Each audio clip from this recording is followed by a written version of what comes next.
কোনোদিনও শান্তি পাবে না।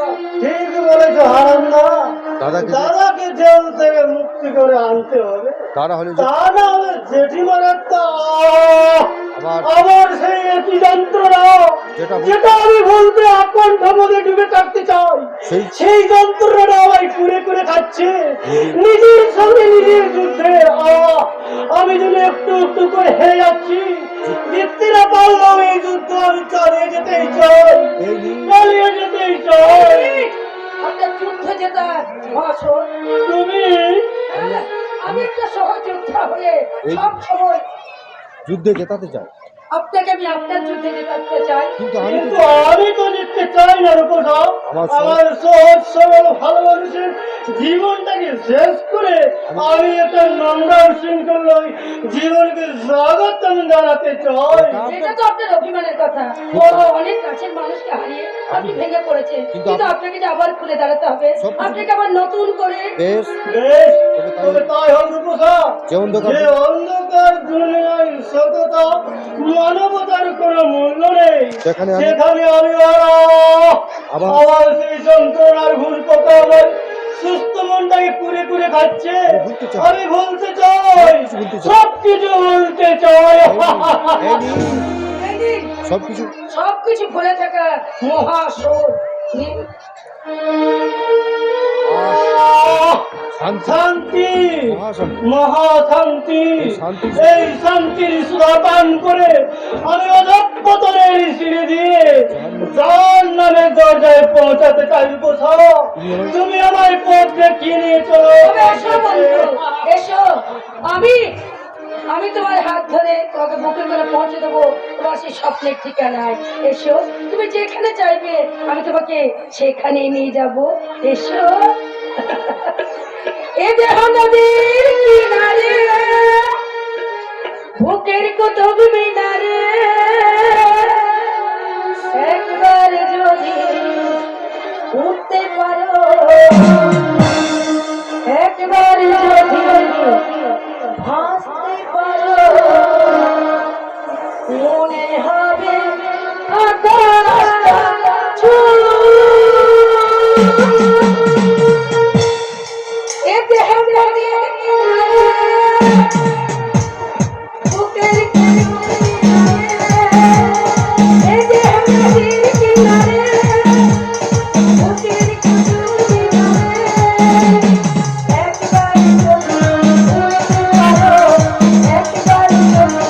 পারো, একবার যদি ভাসতে পারো, মনে হবে আকাশটা ছুঁই ছুঁই ছুঁই। এ দেহ নদীর কিনারে, বুকের কুতুব মিনারে, একবার যদি ভাসতে পারো, একবার যদি ভাসতে পারো, মনে হবে আকাশটা ছুঁই ছুঁই ছুঁই।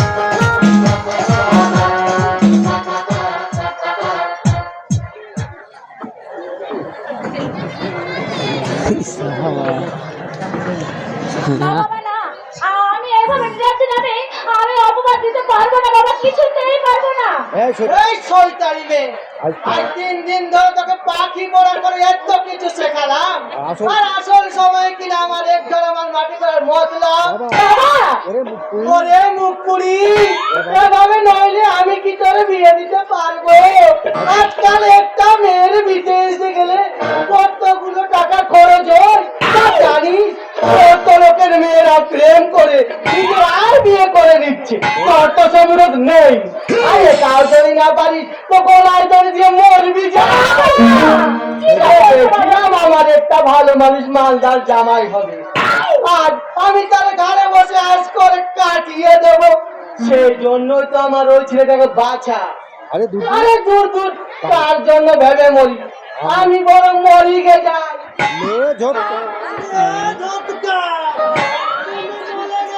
আমার কি হবে দিদির সাথে সাথে তোর একটা হিল্লে করার জন্য আমার এখানে আসা। কিন্তু হতভাগী যে বিয়ে করতে রাজি হচ্ছে না। কাজ করো বাবা, তুমি আমার বিয়ে দিয়ে দাও। হারামজাদা, বিয়ে করে বউকে খাওয়াবি কি শুনি? বউকে আমি কেন খাওয়াবো? বলো আমি বউয়ের বাপে আর খাবো। মতন বোকা হাবা গোগাকে কোন মেয়ের বাপি ঘর জামাই রাখবে না। তাহলে কি আমার বিয়ে হবে না? সারা জীবন কি আমি আগুলো দেখে তুই ধরবি যা এখান থেকে যা তো এখন। তুই কেন এসেছিস বলতো এখানে? কেন আবার তোর বিয়ে দেওয়ার নামে বাবা তোকে এ বাড়িতে ঢুকিয়ে কতটা মাল করি হাতালো, তার ভাগ বসাতে এসেছি আমি। মাল করি ভাগ নয় রে হত ভাগা, তুই বরং চল আমার মরণের ভাগ নিবি।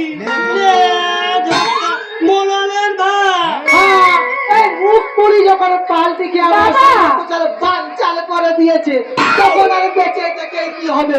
চল আমরা দাঁড়াও বাবা দাঁড়াও, আর তোমাদেরকে মরতে হবে না। আমি তো তোমাদের ওই লোভের খেলায় আমি তুরুপের তাস হয়ে গেলাম বাবা। তুই সত্যি সত্যি রাজি হয়ে গেলি না দিদি? রাজি না হয়ে উপায় আছে? বল না ভাই, উপায় আছে। তুই এবার এখান থেকে যা তো, নাহলে তোর ওই বোকামের মাঝে একবার সব আমার বানচাল হয়ে যাবে। যা যা যা যা তো। আমি যাচ্ছি রে দিদি, তবে দেখি বিয়েটা যেন ধুমধাম করে হয়, ঠিক আছে। চারিদিকে রঙিন আলো জ্বলবে আর ধিস ধাস করে দিজে বাজবে, আর আমি দাঁড়ে দাঁড়ে খিরিস কাকা না গাইবো। দিল্লে লিয়া বলে না বলো গালিয়া।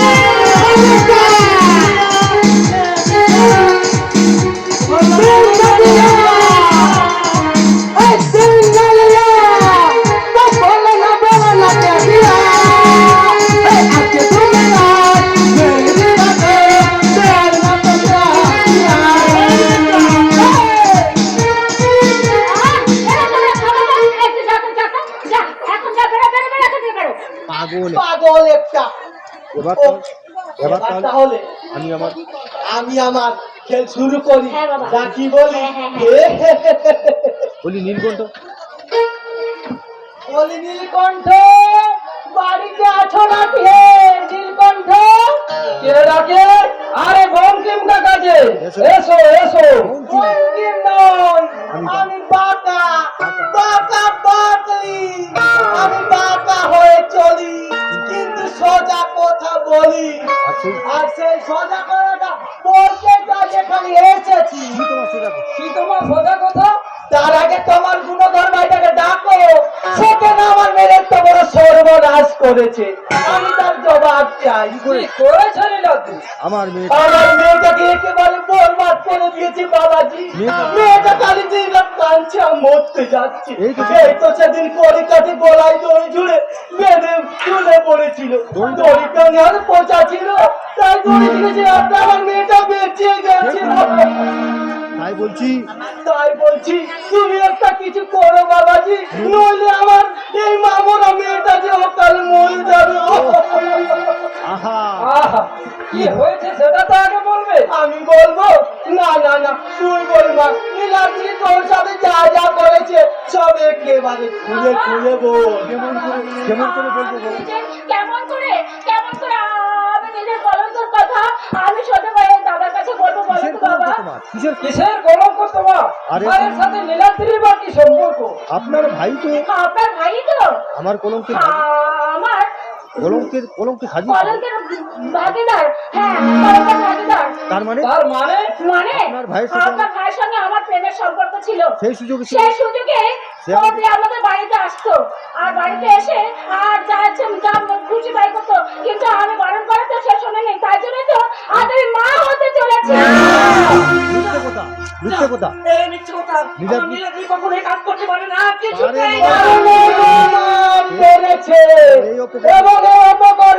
অপকর্মটি করার পর থেকে নীলাদ্রি আমার বাড়িটা বন্ধ করে দিয়েছে। আমার বিয়ে করতে না চাই, আর নীলাদ্রি যদি আমার বিয়ে করতে না চায়, তাহলে আমি কিন্তু সুসাইড করব। কথাগুলো শুনলে মুখ পুরি নিজে মনে কোনো ক্ষতি নেই, কিন্তু পেটের বাচ্চা নেই, তাহলে মাত্র চাইছিস কেন? যার বাচ্চা সে তো দায়িত্ব নিলেই ঝামেলা মেটে যায়। কার বাচ্চা? কার বাচ্চা? কে দায়িত্ব? কে দায়িত্ব নেবে? আমি- আমি তো তোমার কথা কিছুই বুঝতে পারছি না। এতে আমার অবদান কি আছে বাবাজি? তোমার ভাই? যখন তোমার ভাই আমার মেয়ের পেটে বাচ্চা দিয়েছে, তখন সে বাচ্চার দায়িত্ব নিচ্ছে, তোমার ভাই আমার মেয়েকে বিয়ে করে নি। অসম্ভব। অসম্ভব। ওর পেটের বাচ্চাটা যে ওর ওর পেটে পেটের বাচ্চাটা যে নীলাদ্রি, তার কি কোনো প্রমাণ আছে? এই বলছো মা জননী, এ সময় তুমি- এই সময় তুমি প্রমাণ খুঁজছো? সব প্রমাণ আমরা সব প্রমাণ আমরা ওই পুলিশের কাছে দেবো। চলো বাবা চলো। আহ, আবার থানা পুলিশের কি দরকার? নীলাদ্রি বাড়ি ফিরুক, ও যদি স্বীকার করে যে ওই কাণ্ড করেছে, তাহলে আমি তোমায় কথা দিচ্ছি নীলাদ্রির সঙ্গে আমি তোমার বিয়ে দেবো। কিন্তু নীলাদ্রি যে সব কথা অস্বীকার করে বসে, তাহলে বুঝতে হবে তাহলে বুঝতে হবে আপনি আপনি মেয়েকে নীলাদ্রি আপনি মেয়েকে নীলাদ্রির পিছনে লেলিয়ে দিয়ে মিথ্যা গল্প ফেদে এইখানে এসেছে। আমাদের নামে মিথ্যা অপবাদ দিলে আমি কিন্তু লঙ্কা কাণ্ডর কুরুক্ষেত্র দুটো একসাথে বাঁধিয়ে দেবো। হ্যাঁ, অন্তিম কাকা তুমি বঙ্কিম নয়, আমি বাঁকা বাঁকা বাকলি, আমি বাঁকা হয়ে চলি কিন্তু সোজা কথা বলি। আর সেই সোজা কথাটা তোমার ভাই আমার মেয়েকে বিয়ে করবে কিনা সেটা বলে দাও। বিয়েটা এটা কোনো পুতুল খেলা নয় যে যাকে তাকে পুতুল খেলার ভোর সাজিয়ে ঘরে আনতে হবে। বৌদি বৌদি বৌদি বৌদি, এরা- এরা সব কি বলতেছে? বলতে না বলতে নয়, শিকার ধরতে শিকার খুঁজতে এসেছে। শিকার? হ্যাঁ, শিকার। এই মেয়েটাকে টপ সাজিয়ে এই মেয়েটাকে, এই মেয়েকে টোপ সাজিয়ে প্রতারণার জাল ফেলে তোকে শিকার ওই করতে প্রতারণার জাল ফেলে তোকে শিকার করতে এসেছি নীলাদ্রি। সেটা সেটাই তো আমরা তোর কাছে জানতে চাই রে হতো ভাগা। এই মেয়েটা এই মেয়েটা এ বাড়ির মা হওয়ার অধিকার আদায় করতে ছুটে আসে কোন ঈশ্বর ভাই? কি বললে দাদা? কি বললে দাদা? ডিউটি ডিউটি এসেছে এ বাড়িতে বউ হওয়ার অধিকার আদায় করতে। কিন্তু কেন? কিন্তু কেন? তার আগে তুই আমার তার আগে ওই আমার কাছে আয় ভাই, আমার আমার কাছে মাথায় আয়। হাত দিয়ে- তুই আমার মাথায় হাত দিয়ে দিব্যি করে বলতো, আমি তোর কাছে যে জিজ্ঞাসা করবো সব কথা তুই কখনো অস্বীকার করবি না। বল তুমি যে ভাই আমার বল। স্নেহময়ী মা গো বৌদি। তুমি যে আমার স্নেহময় মা কখনকি আর মাকে আর মাকে ছুঁয়ে কি কোনো সন্তান কখনো মিথ্যে বলতে পারে? এই তোমার এই মাথায় তোমার মাথায় হাত রেখে আমি বলছি, আমি তোমায় কোনো মিথ্যে বলবো না। বলো কি? বলো কি জানতে চাও? ওই নাকি এই মেয়েটার সঙ্গে গোপনে মেলামেশা করতিস, আর সেই কারণে ওই মেয়েটা নাকি তোর সন্তানের মা হতে চলেছে। আর সেই বাচ্চার দায়িত্ব দিতে ও তোকেই বিয়ে করতে এসেছে। মিথ্যে মিথ্যে কথা। ওকে আমি- ওকে আমি ভালো করে চিনি দাদা। ও একটা- ও একটা অসভ্য বাজে মেয়ে। অনেকবার গায়ে পড়ে আমার সাথে অসভ্যতা করতে এসেছিল, কিন্তু আমি ওকে পাত্তা দিইনি। এই, এই, এই, এই, এই! আমি তোমার গায়ে পড়তাম আমি তোমার গায়ে পড়তাম না, তুমি- নাকি তুমি আমার গায়ে পড়ে ইয়ে করতে? বলো তো। তখন কতবার তখন আমি তোমাকে কতবার নিষেধ করেছিলাম? বিয়ের আগে এভাবে মেলামেশা বিয়ের করো আগে না। এভাবে মেলামেশা করা যায় না। খারাপ কিছু হয়ে তুমি গেলে- আমার কথা আমার যদি কিছু হয়ে যায় তাহলে কি হবে? আমার তো বদনাম হয়ে যাবে নাকি বলো? তার মধ্যে আমার কথা শোনো নি। তাই তো সবসময় তুমি আমাকে ভালো ভালো কথা বলে তুমি বলোনি বলোনি বলোনি যে আমায় বিয়ে করে নেবে আমাকে তুমি বিয়ে করে নেবে। তাহলে আজ তো ভয় কিসে আর তাহলে আজকে তোমার কিসের ভয় বলো তো? এই শয়তানি! তারপর আর একটা বাজে কথা বলে তোমাকে আমি ফোন করবো। এত বড় অপকর্ম করে আবার ধামা চাপা দেওয়ার জন্য ভয় দেখানো হচ্ছে। আমার ঘর গুষ্টিকে আমি যদি জেলে না ঢুকিয়েছি, তবে আমার নাম বাঁকা বাকলি নয়। এই মা, আমার কানে লাগছে। না, তোমরা থানায় যেও না বঙ্কিম কাকা। নীলাদ্রি নীলাদ্রি এই নতুন চাকরিতে ঢুকেছে। ওর জেল হয়ে- ওর জেল হয়ে গেলে যে চাকরিটা চলে যাবে। নির্লজ্জ। তাছাড়া সমস্যাটা যখন নিজেদের মধ্যে হয়েছে, তখন- তখন এটা আমরা নিজেরাই মিটিয়ে ফেলবো। কেমন করে মেটাবে গো, কেমন করে মেটাবে? একটা মিথ্যে অজুহাত একটা মিথ্যে অজুহাতে ওরা দিলে- দেখিয়ে ও আমার নীলাদ্রিকে পরের পাঠা করতে চাইছে, আমি জানি আমাদের নীলাদ্রি সম্পূর্ণ নির্দোষ। স্বীকার করতে এসেছে। আমি জানি আমাদের নীলাদ্রি আমি জানি আমার নীলাদ্রি কোনো দোষ করেনি। তবুও আমার আমরা নীলাদ্রি দোষী সাব্যস্ত সম্পূর্ণ নির্দোষ। এই মুহূর্তে দোষী। অথচ ওরা আজ এই মুহূর্তে দোষ আজ এই মুহূর্তে দোষী নির্দোষী শব্দগুলোর কোনো মূল্য নেই বড় বউ। এদেশের আইন এ দেশের আইন মেয়েদের মুখের কথাকেই মান্যতা দেয়। এই মেয়েটা যদি এই মেয়েটা যদি একটা থানায় কমপ্লেন করে, তাহলে যে সত্য মিথ্যা প্রমাণ হওয়ার আগে নীলাদ্রির জেল হয়ে যাবে। তাই বলছি, শুধুমাত্র পরিবারের সম্মান বাঁচাতে নয়, নিজেকে বাঁচাতে নীলাদ্রি এই মেয়েটাকে বিয়ে কখনো সম্ভব নয় দাদা। যে মেয়েটা যে মেয়েটা নিজের স্বার্থের জন্য নিজেরই চরিত্র অন্যের চরিত্রে কলঙ্কিত করে অন্যের চরিত্রকে কলঙ্কিত করে অপবাদে সে কখনো কার স্ত্রী হওয়ার যোগ্য নয় দাদা। কিন্তু ও যদি থানা পুলিশ করে কিন্তু ও যদি থানা পুলিশ করে তাহলে তুই যে নিজে শেষ হয়ে যাবি রে ভাই। ওকে বিয়ে করে তিল তিল করে শেষ হওয়াছে একেবারে শেষ হওয়া অনেক ভালো দাদা। তাই তো মিথ্যে অভিযোগ মাথায় নিয়ে আমি জেল কাটতে চললাম। দাঁড়া নীলাদ্রি, মাত্র দুদিন হলো কাকনের বিয়ে দিয়েছি, তোর বিয়ের পুরো ঋণ শোধ বাকি পড়ে আছে। সে সময় তুই যদি জেলে যাস তাহলে আমি ওই ঋণ কেমন করে শোধ করবো? তাই বলছি তুই জেলে যাওয়ার আগে বলো আমার মোড়া মুখটা দেখে যা। এমন নিষ্ঠুর কথা তুমি বলো না। তোমার জন্য আমি সব অপবাদ সইব দাদা। তোমরা বিয়ে আয়োজন করো, আমি বিয়ে করবো। বিয়েতে রাজি হয়ে গেছে কিন্তু এবার কিন্তু আমাকে তোমার ধুমধাম করে বিয়ে দিতে হবে বাবা। আমি হলাম বাঁকা ডাকলি, আমি বাঁকা হয়ে চলি কিন্তু সোজা কোথাবো। আমি তোকে কথা দিচ্ছি রে মা, আমি তোর এমন ধুমধাম করে তোর বিয়ে দেবো। না, কোনো ধুমধাম করে নয়, বিয়েটা হবে মন্দিরে চুপি চুপি। আমি বেশ বুঝতে পারছি আমার সংসার আকাশে বেশ কিছু কালো মেঘের আনাগোনা শুরু হয়েছে। ওই কালো মেঘ অশান্তির আগুন হয়ে আমার সংসারটাকে পুড়িয়ে ছাই করে দেওয়ার চক্রান্ত করেছে। ওদের সব চক্রান্ত আমি ভেঙে দেবো। তুই শুধু সত্য করে আমার হাতটা ধরে রাখিস নীলাদ্রি। তোমার এই হাত আমি কোনোদিনও ছাড়বো না দাদা, কোনোদিনও না। যা বঙ্কিম কাকা, তুমি বিয়ের আয়োজন করো, কোনো লোকাচার নয়, কোনো মাঙ্গলিক অনুষ্ঠান নয়, নিতান্ত চোরের মতো চুপি চুপি কাল বা শ্মশান কালের মন্দিরে তোমার মেয়ের সাথে আমার ভাইয়ের বিয়ে হবে।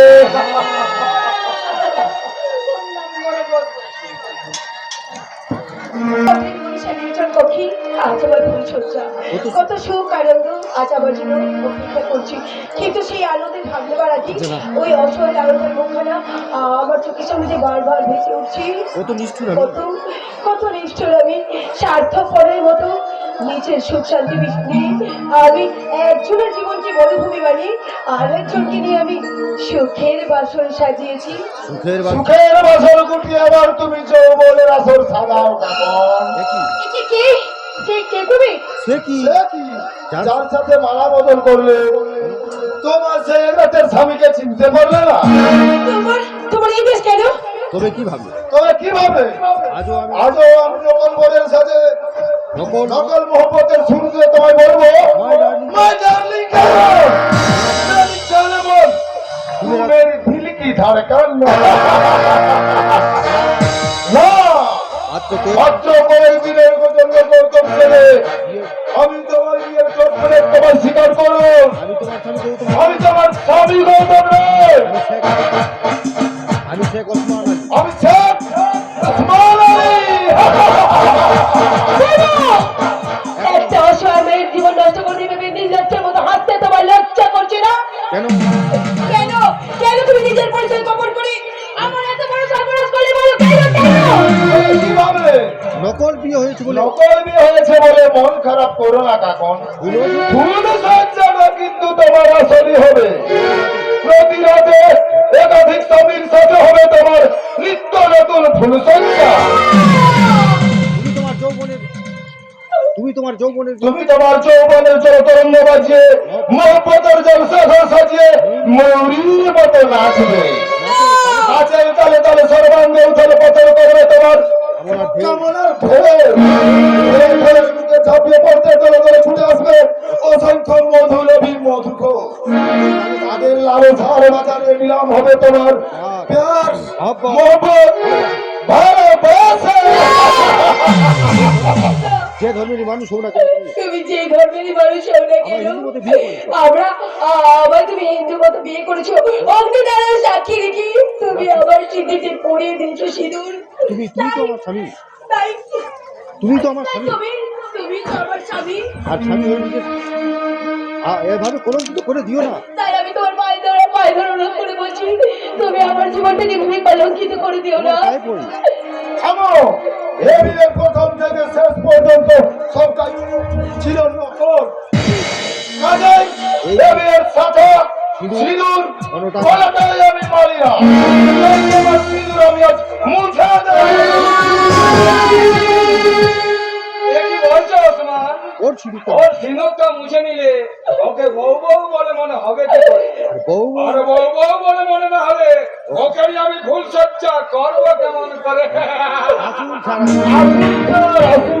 এই দেখো এই দেখুন আপনার ফুল সজ্জা ফুল কেমন যৌবনের পাপড়ি গুলো মেলে ফুটে আছে। কত মধু জমিয়ে রেখেছে সেটা তো বললে না ওসমান। এবং আর সেবন এই মধু পান করবো বলেই তো এত নাটক করে করছে কানে কানে চেনে আয়। আমি আপনি আমি তোমার প্রথম আমার প্রথম রাতের স্বামী। এবার আমি আসল সত্যিটা ঠিক বলতে পেরেছি। এই আসলে আসল ডাইরেক্টর হলেন আপনি। কিন্তু কেন আপনি আমার এত বড় সর্বনাশ করলেন? মনে পড়ে কাকু মনে পড়ে কাকন সেই সেদিন? সেই সেদিনের কথা যেদিন সামান্য কারণে তুমি আমার গালে চড় মেরেছিলে আর তোমার রাহুল তোমাকে দিয়ে আমায় অপমান করেছিল। ভাই আপনার দোহাই আপনার, এভাবে আমার জীবনটাকে এইভাবে আমার জীবনটাকে নষ্ট করে দেবেন না। আমার জীবনে যা ঘটেছিল আমি সব ঘটনাকে দুর্ঘটনা বলে মেনে নিয়ে আমি এখান থেকে চলে যাব। আপনি আমার বাড়ি যেতে দেন। মামার আমার বাড়ির আপনার আর কি? আমরা তোমাকে আমরা ছেড়ে দিই আর তুমি পুলিশের কাছে গিয়ে সব ফাঁস করে আমাদের আর বিশ্বাস করো আমি কারো কাছে কিছু বলবো না। আমি সোজা বাড়ি চলে যাবো। চলে গেলে তুমি চলে গেলে আমি তো- গাড়ি গাড়ি টাকা খরচ করে আমি আমি যে তোমার জন্য ফুল সজ্জার বাসন সাজিয়েছি কাকন, আর কি হবে কাকন? ওর ওর যেতে জেলের সাথে জোরাজোরি না করে আপনি- আপনি আপনার কাজ শুরু করে দিন। আপনার আগে আমার পারিশ্রমিকটা মিটিয়ে দিন। এই নাও এই নাও তোমার তোমার পারিশ্রমিকে 50,000 টাকা। Thank you sir. ফিরিয়ে দাও ওটা ফিরিয়ে দাও ওই নোংরা টাকা, তুমি ফিরিয়ে দাও। সামান্য কিছু টাকার বিনিময়ে ওই সামান্য কিছু টাকার বিনিময়ে তুমি আমাকে বিক্রি করে দিও না গো। আমাকে বিক্রি করে দিও। বেশি ধারায় ফলে না করে কাজে লেগে যা। নিজেকে দেখবে নিজেকে একেবারে ছড়া দিয়ে মুড়িয়ে নিতে পারবে আর সেই সঙ্গে নিজের জীবনটাকে দারুণ ভাবে উপভোগ করতে পারবে। চাই না আমি এই নোংরা জীবন। আবু মশাইরা বাবু মশাইরা দেখছেন এরা আমাকে নিত্য বিয়ের পাতে ফেলে আমার সতীত্ব নষ্ট করতে দিয়েছে। দয়া করে আপনারা আমাকে রক্ষা করুন না। আপনারা আমাকে আমার চিৎকার কেউ শুনতে পাবে না কাকন সুন্দরী, কারণ এই হোটেল মনীষাকে আমি এমন ভাবে বানিয়েছি যে বাইরে এর বাইরের আওয়াজ কখনো ভেতর আসবে না, ভেতরের আর ভেতরের আওয়াজ কখনো বাইরে বেরোবে না। আর অযথা ছুটোছুটি না করে আমি যেমন করে হোক এখান থেকে পারবো আমি না যেমন করে হোক আমি কোথায় পালাবে কাকন সুন্দরী? আজ আমাদের প্রথম পুরুষ আজ আমাদের প্রথম ফুলসজ্জা। সজ্জার ফুলগুলো সজ্জার ফুলগুলো কেমন মৌমগন্ধ আমাদের হাতছানি দিয়ে যাচ্ছে। চলে এসো এ সময় অযথা ছুটোছুটি না করে এসো এসো, আমরা এবার শরীর এবার আমরা শরীর ও মনটাকে ঠান্ডা করে নিই।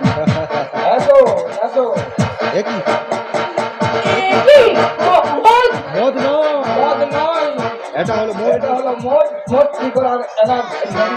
এসো এসো, এই মেডিসিন আমি তোমাকে নিজের হাতে খাইয়ে দিই। ছেড়ে দিন ছেড়ে খাও দিন খাও বলছি, খাও। চলে গেল চলে গেল চলে গেল চলে গেল আমার গলা আমার মুখটা চলে গেল। কোনো কিছু জন্য কোনো কিছুই জ্বলেনি কাকন সুন্দরী। শুধু তোমার ভেতরে তোমার ভেতরের স্বাধীন সত্তাটাকে খুন করে তোমাকে আমার পুনর্জন্ম দেওয়া হলো। আমার মিস কঙ্কাবতী ভদ্র কঙ্কাবতী, আবার তুমি এবার তুমি নাচো। নাচবো স্যার, আমি নাচবো গাইবো। আমি তো আমার যেমন ভাগ্য যখন আমাকে আজ এইখানে টেনে নামিয়েছে, তখন আমি সংকোচের ঘোমটার টেনে রাখবো না। এবার আমি যৌবনে জলসা সাজিয়ে নাচবো। আমি কানে কানে বলবো, লাগালে মজা লিপস্টিক, হেলালা লিপস্টিক, চিলা টপ লাগেলি, ও চিলা টপ লাগেলি, कमरिया कमरिया कमरिया तारे लौटा आली कमरिया तारे लौटा आली कमरिया